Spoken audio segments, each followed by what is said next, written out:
aku sudah ke Morotai. Kalau belum main ke pantai, halo kakak semua yang ada di sana. Dapat salam dari Pulau Dodola, si mutiara cantik di bibir laut Pasifik.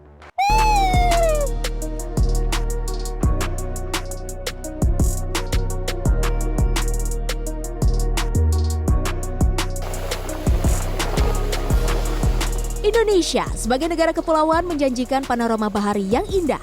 Gugusan pulau dan bentang pantai yang indah ada di sini, di pulau terluar Indonesia, Kabupaten Pulau Morotai, Maluku Utara.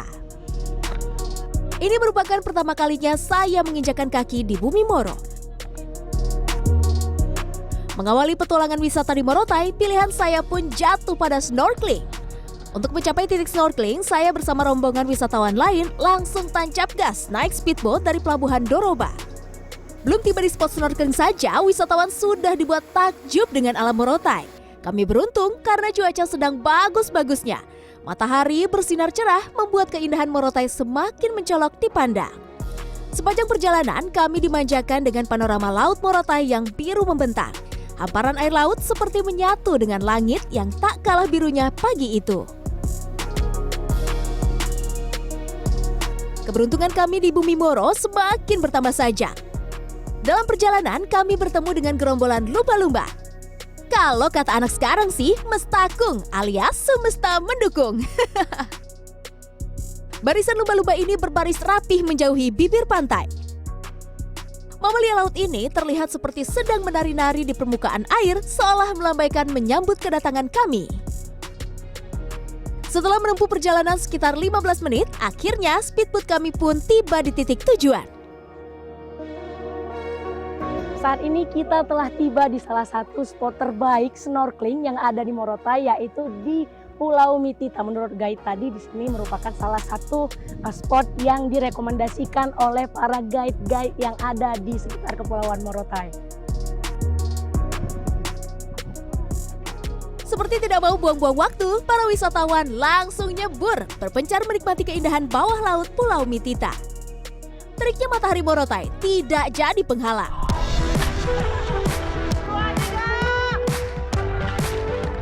Saya juga tidak mau ketinggalan. Ada sekitar 28 spot snorkeling di Kabupaten Pulau Morotai. Dan Pulau Mitita ini masuk ke dalam 7 yang terbaik. Semakin Anda mendekat ke Pulau Mitita, semakin indah pemandangan bawah lautnya. Sebab semakin berwarna-warni ikan dan terumbu karang yang terlihat. Selain snorkeling, Anda juga bisa nih memenuhi wishlist menyelam Anda di perairan Pulau Mitita ini. Dengan kedalaman rata-rata 20 meter, eksotisme Pulau Mitita menawarkan pengalaman menyelam dengan hiu sirip putih dan sirip hitam. Eits, jangan takut dulu, hiu-hiu ini sudah terbiasa kok berinteraksi dengan para penyelam. Tapi tetap harus ditemani instruktur selam ya. Sensasi menyelam di antara hiu-hiu inilah yang menjadi daya tarik perairan Pulau Mitita. Tetap berhati-hati ya, lantaran arus bawahnya yang tergolong arus kuat. Sudah sampai Morotai, belum afdol dong kalau belum menyambangi pulau-pulau kecil dengan pasir putihnya. Puas menikmati keindahan bawah laut Mitita, kami melanjutkan perjalanan ke destinasi selanjutnya. Ya, pasir timbul jadi pemberhentian wajib bagi para wisatawan di Morotai. Sama seperti namanya, tempat ini terbentuk dari tumpukan pasir yang timbul di tengah-tengah hamparan laut. Luasnya juga tidak lebih besar jika dibandingkan lapangan sepak bola. Tapi keindahannya jangan ditanya lagi. Pasir putih dan jernihnya laut jadi kombinasi sempurna untuk memanjakan mata. Tidak ada kebisingan, hanya terdengar deru ombak. Waktu pun berlalu terasa cepat. Sayangnya, keindahan pasir timbul ini tercoreng dengan keberadaan sampah yang terbawa arus laut ketika air sedang pasang. Lanjut gak nih? Lanjut dong. Perjalanan kami di Kepulauan Morotai pun berlabuh di lokasi terakhir. Selamat datang di Pulau Dodola. Dodola dengan pesonanya menjadi destinasi yang wajib untuk dikunjungi. Yang unik dari pulau ini adalah bentuknya yang terpisah di antara Dodola besar dan Dodola kecil. Kedua pulau ini dihubungkan oleh jembatan dari pasir putih sepanjang 500 meter. Jika air sedang pasang, maka jembatan pasir putih ini pun akan ikut hilang di telan air laut. Ada lagi yang spesial dari Dodola. Meski sama putihnya dengan pasir timbul, uniknya pasir di Dodola ini sangat halus. Bahkan ada sensasi dingin ketika menginjaknya. Rasanya seperti berjalan di atas tepung. Wah, the best banget ya nih tempat ini. Masih alami banget ya, airnya jernih, ikannya pun masih friendly banget, bisa sampai pinggir pantai.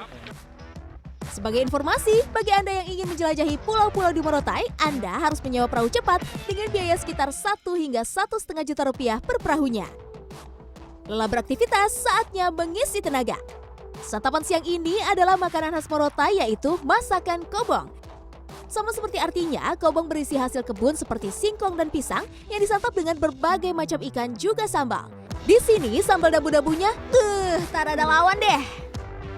Wah, lengkap sudah perjalanan saya di Maluku Utara. Tadi sudah snorkeling, sudah menikmati keindahan, pemandangan dan panorama di Maluku Utara, dan ditutup dengan penganan ataupun makanan khas dari Maluku Utara ini. Sedap sudah. Suci Mancin, Mario Oktober, Maluku Utara.